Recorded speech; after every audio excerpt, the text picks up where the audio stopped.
Hello everyone, I am सुगम। Welcome back. तो कैसे हो आप सब? आई होप आप सब अच्छे होगी।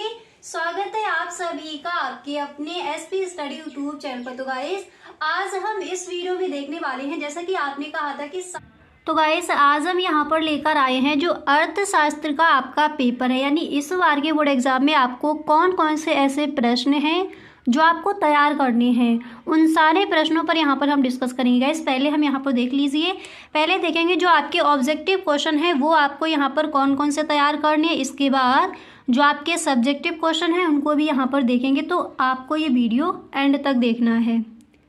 क्लियर? तो यहाँ पर देखिए, पहला प्रश्न है कि राष्ट्रीय आय का मापन निम्नलिखित में से किस विधि में किया जाता है। तो राष्ट्रीय आय का मापन निम्नलिखित में से किस विधि में किया जाता है, पहले यहाँ पर ऑप्शन देखते हैं, उसके बाद जो इसका राइट आंसर होगा उसको हम यहाँ पर देखेंगे। तो यहाँ पर फर्स्ट है उत्पादन विधि, एंड नेक्स्ट ऑप्शन है आय विधि, इसके बाद नेक्स्ट है व्यय विधि, एंड अगला यहाँ पर है ऑप्शन ये सभी। तो हमें पता है कि राष्ट्रीय आय का मापन हम किस विधि के द्वारा करते हैं।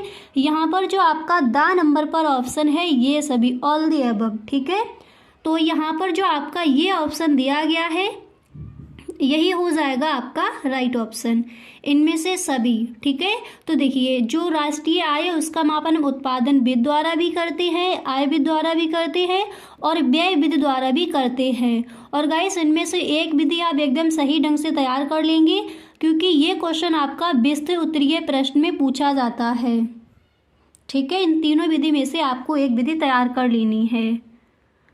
अब इसके बाद यहाँ पर नेक्स्ट क्वेश्चन आपको कौन सा तैयार करना है ऑब्जेक्टिव क्वेश्चन में, उसको देखते हैं। तो अगला प्रश्न यहाँ पर आप ये वाला तैयार कर लेंगे। देखिए क्वेश्चन आपको ये तैयार करना है कि जब कुल उपयोगिता अधिकतम होती है तब सीमांत उपयोगिता कैसी होती है, धनात्मक होती है या फिर ऋणात्मक होती है या फिर शून्य होती है या फिर इनमें से कोई नहीं।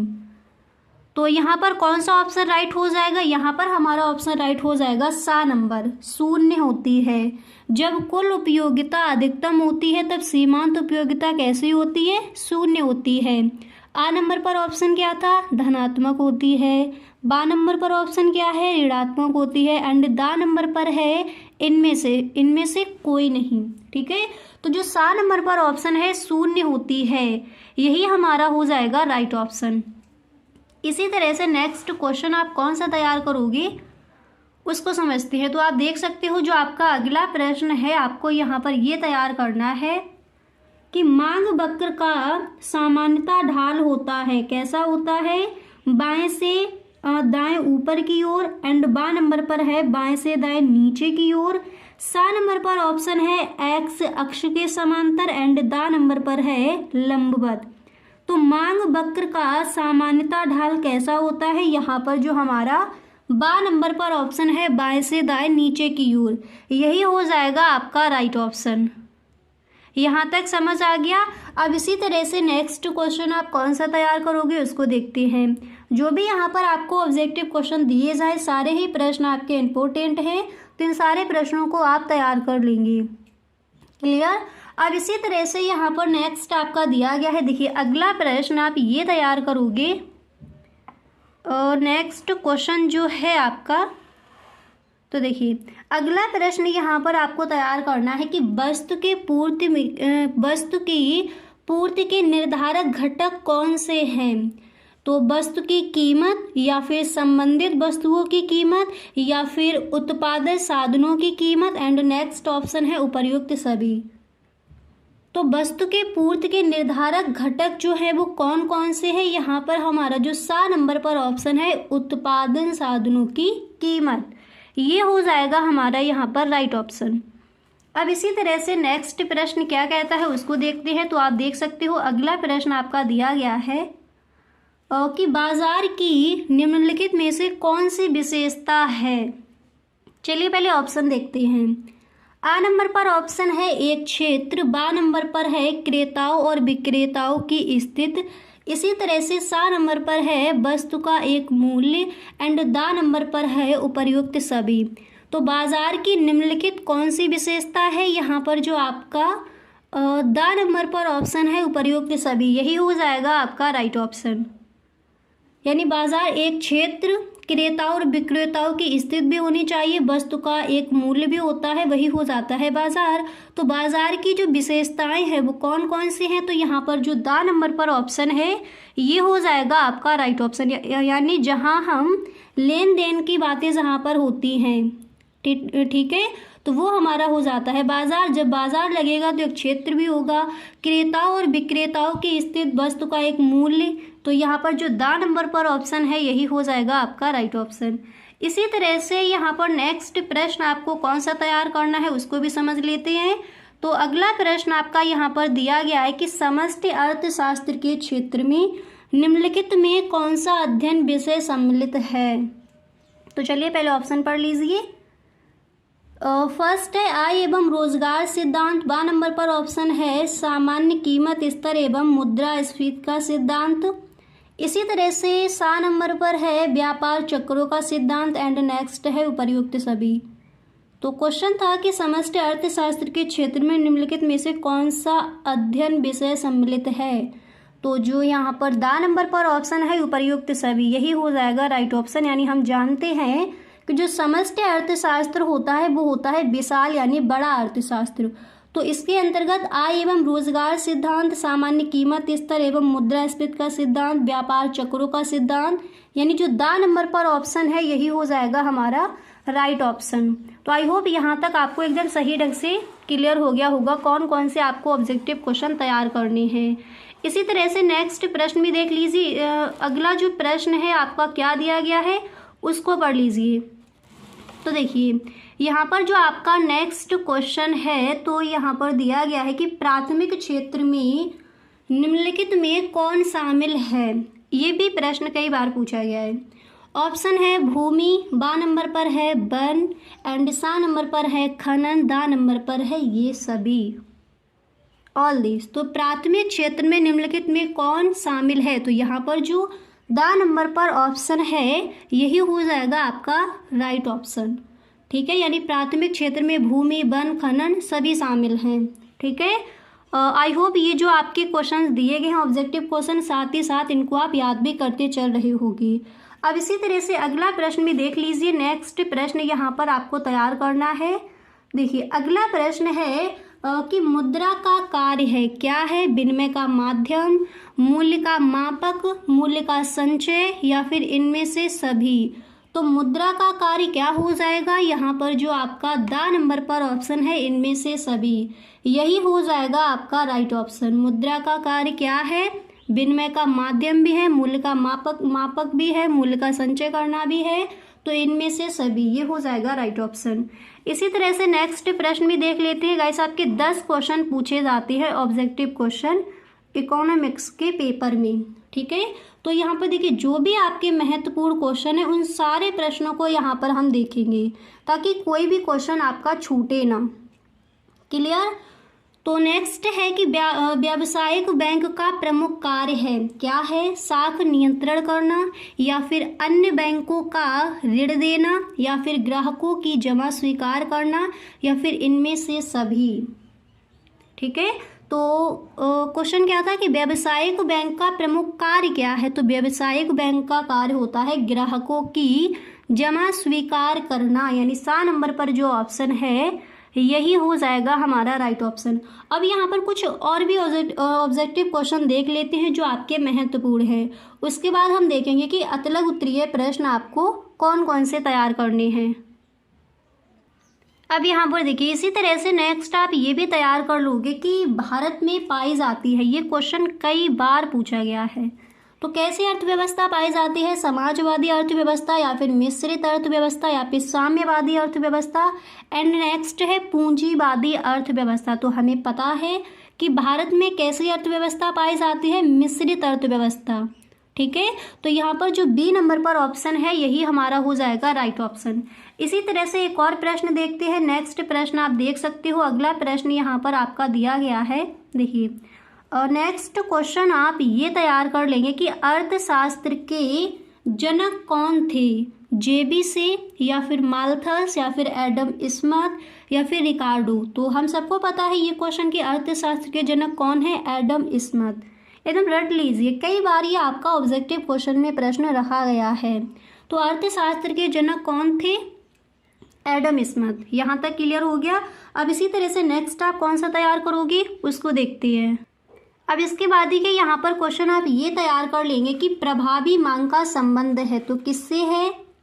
ए नंबर पर ऑप्शन है AC पीगू से, एंड बी नंबर पर है JM कीन्स से, सी नंबर पर है JB से, एंड डी नंबर पर है अल्फ्रेड मार्शल से। तो हम सबको ये क्वेश्चन पता है कि प्रभावी मांग का जो संबंध है वो किससे है, JB से। ठीक है, ये जो आपका सी नंबर पर ऑप्शन है यही आपका हो जाएगा राइट ऑप्शन। इसी तरह से कुछ और भी प्रश्न यहाँ पर हैं, उनको भी देखते हैं। तो नेक्स्ट क्वेश्चन है कि कीमत घटने पर वस्तु की मांग कैसी होती है, बढ़ती है, घटती है, स्थिर रहती है, या फिर ज़्यादा घटती है। तो कीमत घटने पर वस्तु की जो मांग है वो कैसी होगी, बढ़ती है। यानी जब कीमत कम होगी, ठीक है, यानी प्राइस जब कम होंगे तो हम चीज़ें ज़्यादा लेंगे। ठीक है, तो कीमत घटने पर वस्तु की जो मांग है वो कैसी होगी, बढ़ती है। ए नंबर पर जो ऑप्शन है यही हमारा हो जाएगा राइट ऑप्शन।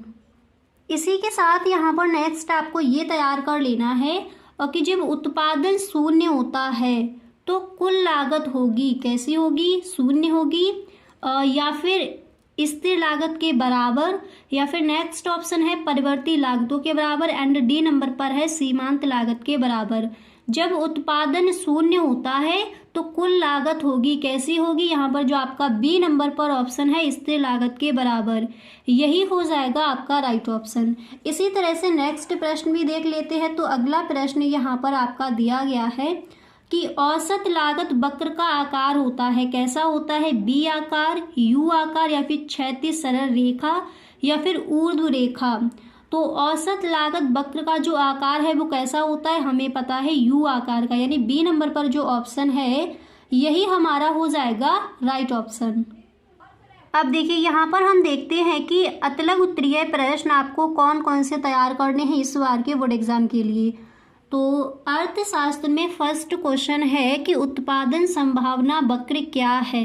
ठीक है, तो देखिए आप इस तरह से लिखोगे, पहले आपको हेडिंग डालनी है उत्पादन संभावना वक्र, फिर आपको लिखना है कि उत्पादन, देखिए आप इस तरह से लिखोगे उत्पादन संभावना वक्र दो वस्तुओं x तथा y के उन सभी संयोगों को बताता है जिनका उत्पादन अर्थव्यवस्था के संसाधनों का पूर्ण रूप से उपभोग करने पर किया जाता है। ठीक है, अब इसके बाद यहाँ पर आप इस तरह से लिखोगे किया जाता है, इसके बाद आपको लिखना है जबकि साधनों की मात्रा स्थिर है, उनका पूर्ण उपभोग हो रहा है और उत्पादन तकनीकी दी हुई है। तो इस तरह से आप इस प्रश्न का आंसर लिख कर आओगे। ठीक है, तो उत्पादन संभावना वक्र क्या है, इस तरह से आप इस प्रश्न का वहां पर आंसर देकर आओगे। यहाँ तक समझ आ गया। फर्स्ट क्वेश्चन है कि आर्थिक क्रिया किसे कहते हैं। पहले यहाँ पर हम देखेंगे अतलग उत्तरीय प्रश्न आपको कौन कौन से तैयार करने हैं। ठीक है, तो यहाँ पर देखिए क्वेश्चन हमें क्या मिला है कि आर्थिक क्रिया किसे कहते हैं। ठीक है, तो देखिए इस तरह से आप इस प्रश्न का आंसर लिखोगे कि उस क्रिया को आर्थिक क्रिया कहते हैं जिसका संबंध मानवीय आवश्यकताओं को संतुष्ट करने के लिए सीमित साधनों के उपयोग से है।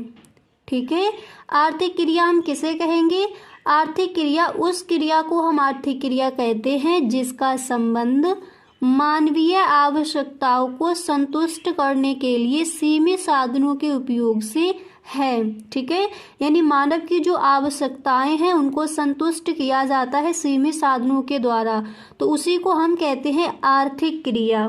ठीक है, इस तरह से आप इस प्रश्न का आंसर लिख कर आओगे। अब साथ ही साथ जो भी आपके क्वेश्चन से यहाँ पर बताए जाए इनको साथ ही साथ आप लिखते चलिए।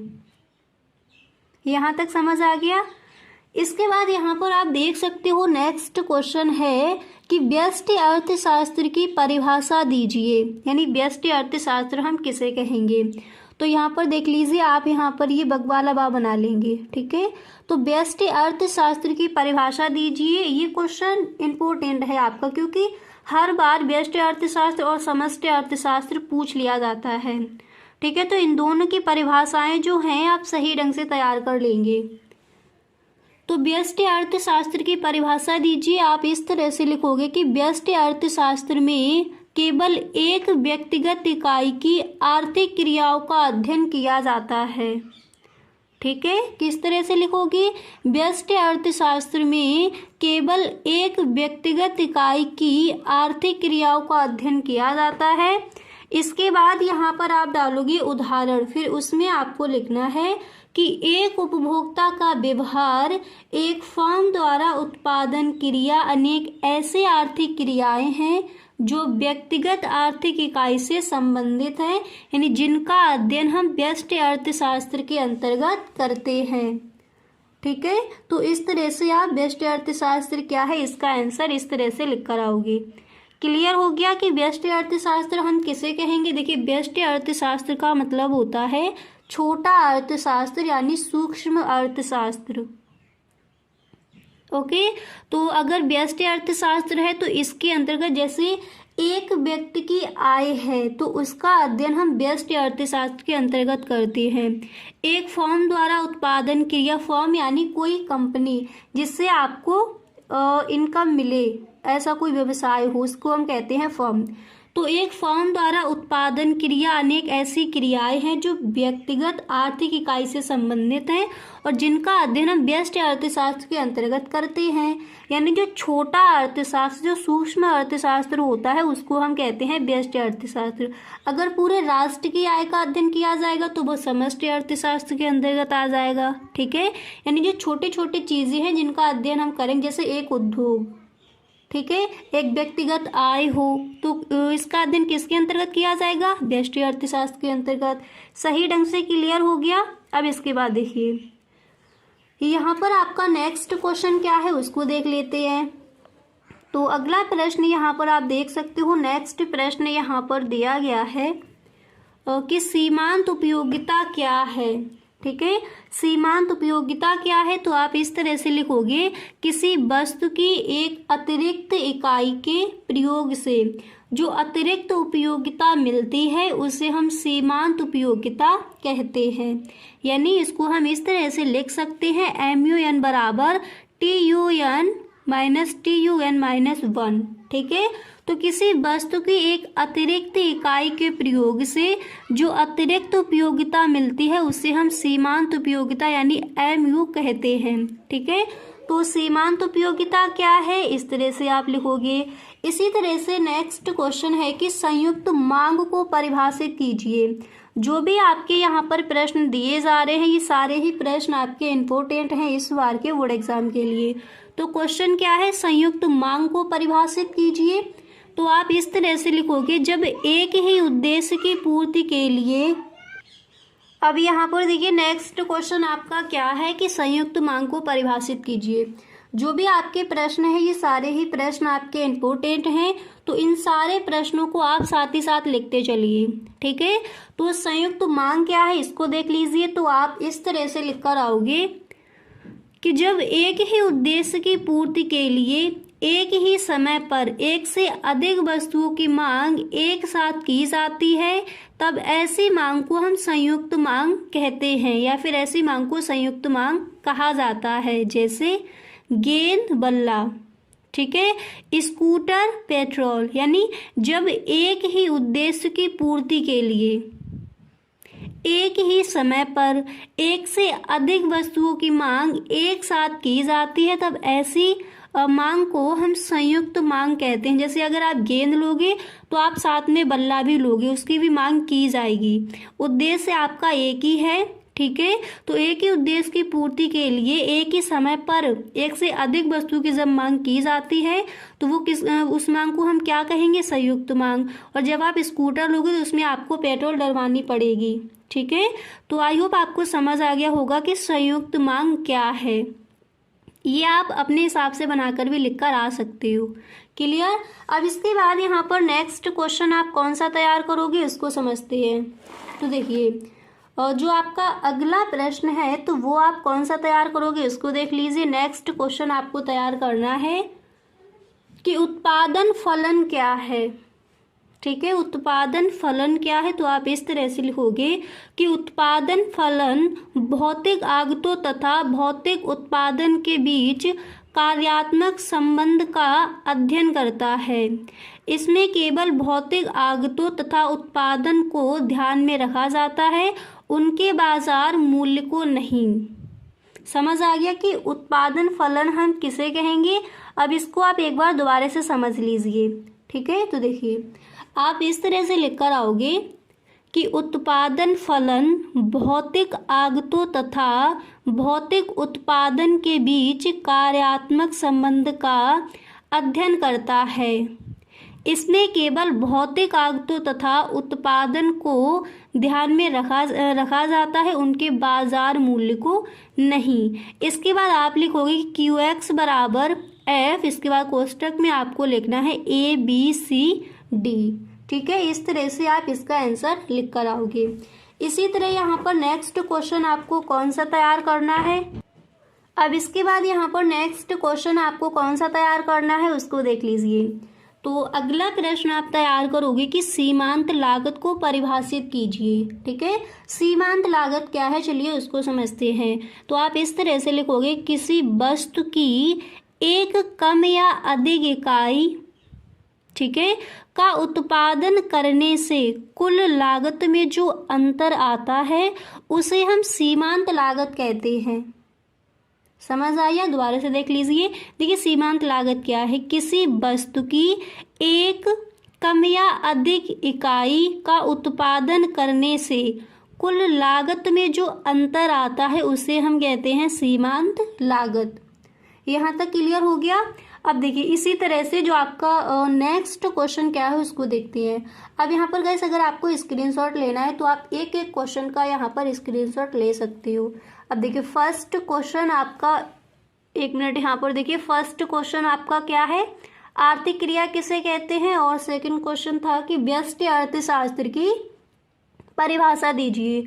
तो अगर आपको इसका स्क्रीनशॉट लेना है तो यहाँ पर आप इसका स्क्रीनशॉट भी ले सकते हो। ठीक है, अब इसके बाद देखिए नेक्स्ट क्वेश्चन आपका क्या था कि सीमांत उपयोगिता क्या है। हाँ, तो आपका नेक्स्ट क्वेश्चन क्या था, सीमांत उपयोगिता, एंड इसके बाद था संयुक्त मांग को परिभाषित कीजिए। तो अगर आपको इसका स्क्रीनशॉट लेना है तो आप यहाँ पर ले सकते हो। इसके बाद यहाँ पर नेक्स्ट क्वेश्चन आपके थे उत्पादन फलन क्या है और सीमांत लागत को परिभाषित कीजिए। तो इसका अगर स्क्रीनशॉट लेना चाहते हो तो यहाँ पर आप ले सकते हो। अब इसके बाद आप कौन सा क्वेश्चन आपको तैयार करना है उसको देख लेते हैं। तो यहाँ पर देखिए इसके बाद आपको प्रश्न कौन सा तैयार करना है, कौन सा क्वेश्चन आपका इम्पोर्टेंट है उसको देख लेते हैं। तो नेक्स्ट आप याद करोगे कि पूर्ति का नियम क्या है। ठीक है, पूर्ति का नियम क्या है तो इसको समझते हैं। आप इस तरह से लिख कर आओगे कि अन्य बातें समान रहने पर वस्तु की कीमत बढ़ने पर पूर्ति बढ़ जाती है। ठीक है, और कीमत कम होने पर पूर्ति कम हो जाती है। सिंपल सा है, याद कर लीजिए। तो पूर्ति का नियम हम किसे कहेंगे, देखिए इसको आप ध्यान में मत रखिए, यहाँ से पढ़िए कि वस्तु की कीमत बढ़ने पर पूर्ति बढ़ जाती है तथा वस्तु की कीमत कम होने पर पूर्ति में भी क्या होगी, कमी हो जाती है, कम हो जाती है। क्लियर। अब इसी तरह से नेक्स्ट क्वेश्चन आपको कौन सा तैयार करना है उसको भी देख लेते हैं। इसी तरह से अगला प्रश्न यहाँ पर आप तैयार करोगे कि पूर्ण प्रतियोगिता क्या है। ठीक है, पूर्ण प्रतियोगिता क्या है, इंपॉर्टेंट क्वेश्चन है और ये आपका बोर्ड एग्जाम में कई बार प्रश्न आस्क किया गया है। तो पूर्ण प्रतियोगिता हम किसे कहेंगे, चलिए इसको समझते हैं। तो आप इस तरह से लिखोगे कि पूर्ण प्रतियोगिता बाजार की वह स्थिति है जिसमें क्रेता और विक्रेता बड़ी संख्या में समरूप वस्तु का विनिमय करते हैं। उनको बाजार की अवस्था का पूर्ण ज्ञान होता है तथा कीमत की प्रवृत्ति समस्त बाजार में एक समान होने की होती है। ठीक है, तो आपको सही ढंग से समझ आ गया होगा कि पूर्ण प्रतियोगिता क्या है। इसका जो आंसर है आप किस तरह से लिख कर आओगे। ठीक है, अब इसको एक बार दोबारा से देख लीजिए। देखिए पूर्ण प्रतियोगिता बाजार की वह स्थिति है जिसमें क्रेता और विक्रेता बड़ी संख्या में समरूप वस्तु का विनिमय करते हैं। इसके बाद आप लिखोगे उनको बाजार की अवस्था का पूर्ण ज्ञान होता है तथा कीमत की प्रवृत्ति समस्त बाजार में एक समान होने की होती है। अब इसके बाद यहाँ पर नेक्स्ट क्वेश्चन आपको कौन सा तैयार करना है उसको समझते हैं। तो अगला प्रश्न आपका यहाँ पर देख सकते हो, नेक्स्ट प्रश्न आपको यहाँ पर तैयार करना है कि बाजार से क्या आशय है। ठीक है, तो बाजार से क्या आशय है, आप इस तरह से लिखोगे कि बाजार का आशय किसी स्थान से नहीं वरन उस समस्त क्षेत्र से होता है जहां किसी वस्तु के क्रेता और विक्रेता फैले होते हैं। ठीक है, इस तरह से आप इस प्रश्न का आंसर लिखकर आओगे। बाजार का आशय किसी स्थान से नहीं वरन उस समस्त क्षेत्र से होता है जहां किसी वस्तु के क्रेता और विक्रेता यानी लेने वाले और देने वाले फैले हुए होते हैं। ठीक है, इसके बाद नेक्स्ट क्वेश्चन आप कौन सा तैयार करोगे उसको समझते हैं। अगला प्रश्न आपको तैयार करना है कि संतुलन कीमत क्या है। ये प्रश्न भी आपका कई बार पूछा गया है, तो संतुलन कीमत क्या है उसको समझ लीजिए। देखिए, आप इस तरह से इस प्रश्न का आंसर लिखोगे कि जिस कीमत पर क्रेता वस्तु को खरीदने के लिए तैयार है तथा विक्रेता बेचने को तैयार है वह वस्तु की संतुलन या साम्य कीमत होती है। संतुलन कीमत पर वस्तु की मांग और वस्तु की पूर्ति आपस में बराबर होते हैं। ठीक है, इस तरह से आप इस प्रश्न का आंसर लिखकर आओगे कि संतुलन कीमत क्या है। आपको किस तरह से लिखना है, जिस कीमत पर क्रेता वस्तु को खरीदने के लिए तैयार है तथा विक्रेता बेचने को तैयार है वह वस्तु की संतुलन या साम्य कीमत होती है। संतुलन कीमत पर वस्तु की मांग और वस्तु की पूर्ति आपस में बराबर होते हैं। सही ढंग से क्लियर हो गया। इसके बाद यहाँ पर नेक्स्ट क्वेश्चन आपका है कि मध्यवर्ती वस्तु क्या है, यानी मध्यवर्ती वस्तुएं हम किसे कहते हैं।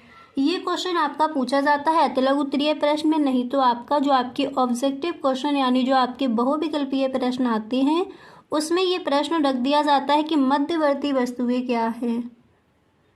ओके, तो देखिए आप इस तरह से लिखोगे कि अर्ध निर्मित वस्तुओं को मध्यवर्ती वस्तु कहा जाता है। अर्ध निर्मित यानी आदि निर्मित वस्तुओं को मध्यवर्ती वस्तु कहा जाता है।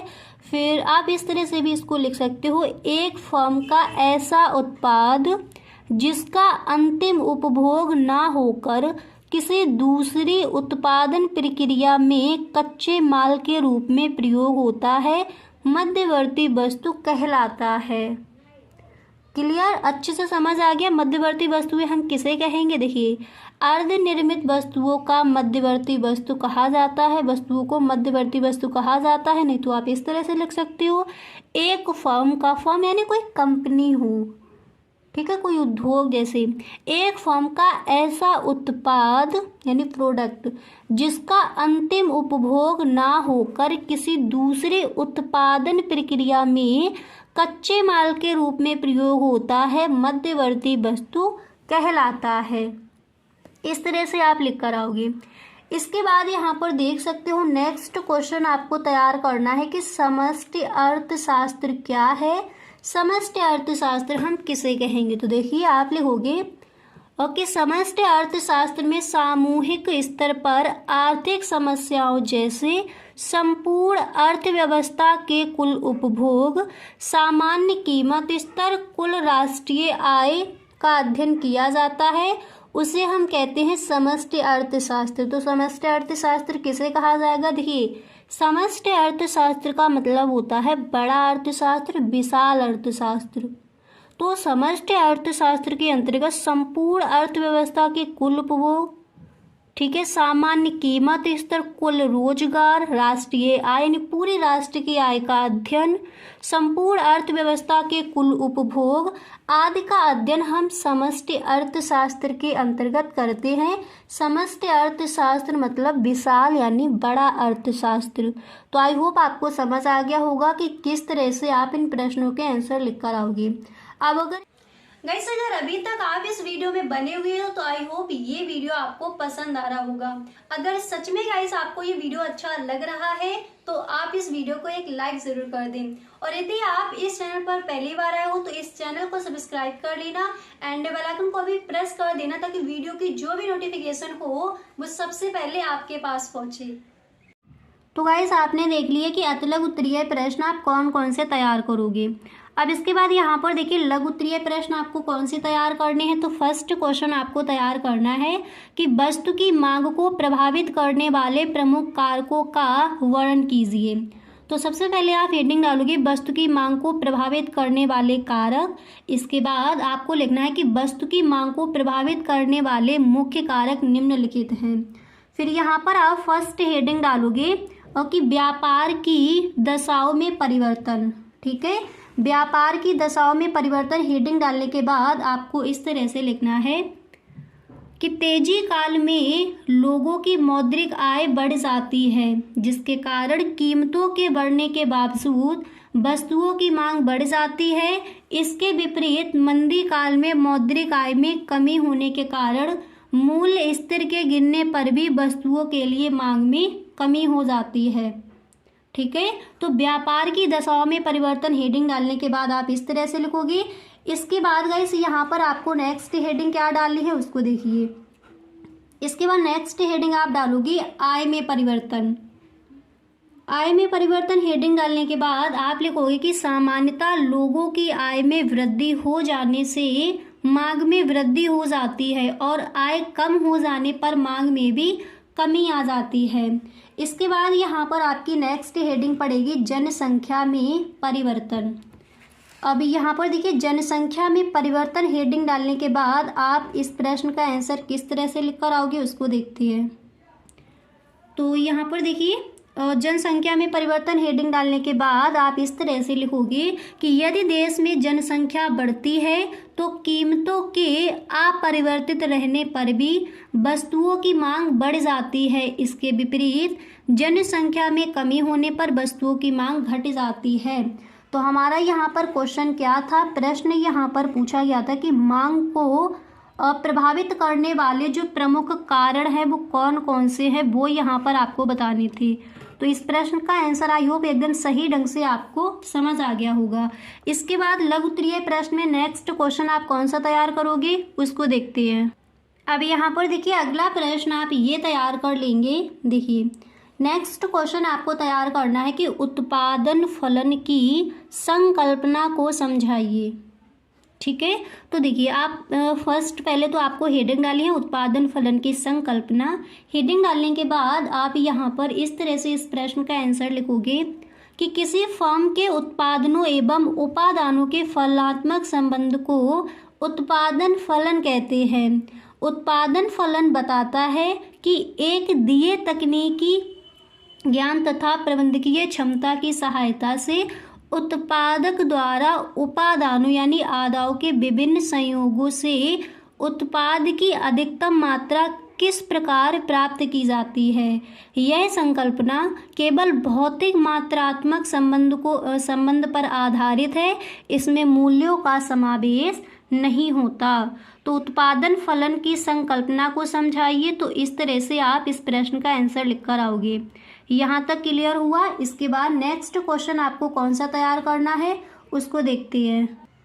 अब इसके बाद यहाँ पर आप देख सकते हो जो आपका नेक्स्ट क्वेश्चन है आप ये तैयार करोगे कि व्यष्टि अर्थशास्त्र से आप क्या समझते हैं। व्यष्टि अर्थशास्त्र के विषय क्षेत्र का वर्णन कीजिए। ठीक है, इम्पोर्टेंट आपका क्वेश्चन है।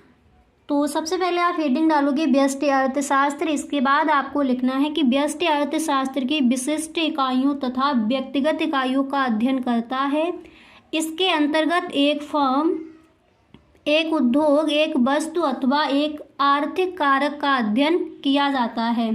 इसका संबंध किसी एक इकाई से है, सभी इकाइयों से नहीं। इसके बाद आप लिखोगे कि मॉरिस डॉब ने कहा है। इसके बाद इन्वर्टेड कॉमा यहाँ पर बिगिन करने के बाद आप लिखोगे कि व्यष्टि अर्थशास्त्र अर्थव्यवस्था का सूक्ष्मतम अध्ययन है, और इन्वर्टेड कॉमा आपको क्लोज कर देना है। तो इन्होंने क्या कहा है कि व्यष्टि अर्थशास्त्र क्या है? इन्होंने बताया है कि व्यष्टि अर्थशास्त्र अर्थव्यवस्था का एक सूक्ष्मतम कण है, सूक्ष्मतम अध्ययन है। ठीक है, तो व्यष्टि अर्थशास्त्र का मतलब होता है छोटा अर्थशास्त्र, सूक्ष्म अर्थशास्त्र।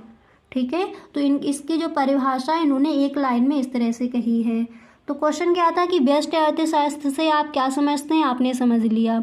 इसके बाद व्यष्टि अर्थशास्त्र के विषय क्षेत्र का वर्णन कीजिए। तो यहाँ पर देखिए आप इस तरह से लिखोगे, देखिए आपको इस तरह से लिखना है कि व्यष्टि अर्थशास्त्र का क्षेत्र अथवा शाखाएं। इसके बाद यहाँ पर आप इस तरह से इस प्रश्न का आंसर लिखोगे। देखिए इसके बाद आपको यहाँ पर इस तरह से लिखना है कि व्यष्टि अर्थशास्त्र के क्षेत्र में निम्नलिखित सिद्धांतों को सम्मिलित किया गया है। फर्स्ट है वस्तु कीमत निर्धारण, इसके बाद साधन कीमत निर्धारण, एंड नेक्स्ट है आर्थिक कल्याण का सिद्धांत। तो इस तरह से आप जो आपका क्वेश्चन था इसका आंसर आप इस तरह से लिख कर आओगे। यहाँ तक क्लियर हुआ?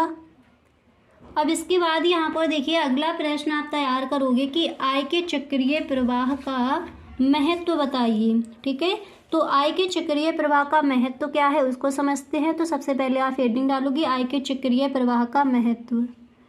हेडिंग डालने के बाद आप यहाँ पर इस तरह से लिखोगे कि आय के चक्रीय प्रवाह के महत्व को निम्नलिखित प्रकार से स्पष्ट किया जा सकता है। फिर आपको यहाँ पर फर्स्ट नंबर पर इस तरह से लिखना है कि देश की राष्ट्रीय आय की गणना करने में मुद्रा प्रवाह का अध्ययन अत्यंत उपयोगी है। ठीक है, तो फर्स्ट आप इस तरह से लिखोगे। इसके बाद सेकंड पॉइंट यहाँ पर आपको लिखना है कि चक्रीय मुद्रा प्रवाह के द्वारा आर्थिक एवं सामाजिक विषमता के कारणों तथा उन्हें दूर करने के उपायों का अध्ययन किया जा सकता है। इतना लिखने के बाद यहाँ पर फिर आप इस तरह से लिखोगे। देखिए इतना लिखने के बाद फिर यहाँ पर आपको नेक्स्ट पॉइंट लिखना है कि चक्रीय आय प्रभावों के द्वारा आर्थिक एवं सामाजिक विषमता के कारणों तथा उन्हें दूर करने के उपायों का अध्ययन किया जा सकता है। एंड इसके बाद यहाँ पर नेक्स्ट आपको इस तरह से लिखना है। देखिए इसके बाद नेक्स्ट यहाँ पर आप इस तरह से लिखोगे। हाँ, तो अगला पॉइंट आप लिखोगे कि चक्रीय आय प्रवाहों के द्वारा संतुलन के कारणों तथा उनको दूर करने के उपायों का अध्ययन किया जा सकता है। तो हमारा क्वेश्चन था कि आय के चक्रीय प्रवाह के महत्व को बताइए। तो आप इस तरह से इस प्रश्न का आंसर लिखकर आ सकते हो। ठीक है, आई होप सही ढंग से आपको समझ आ गया होगा कि इस प्रश्न का आंसर आप किस तरह से लिखोगे। ओके।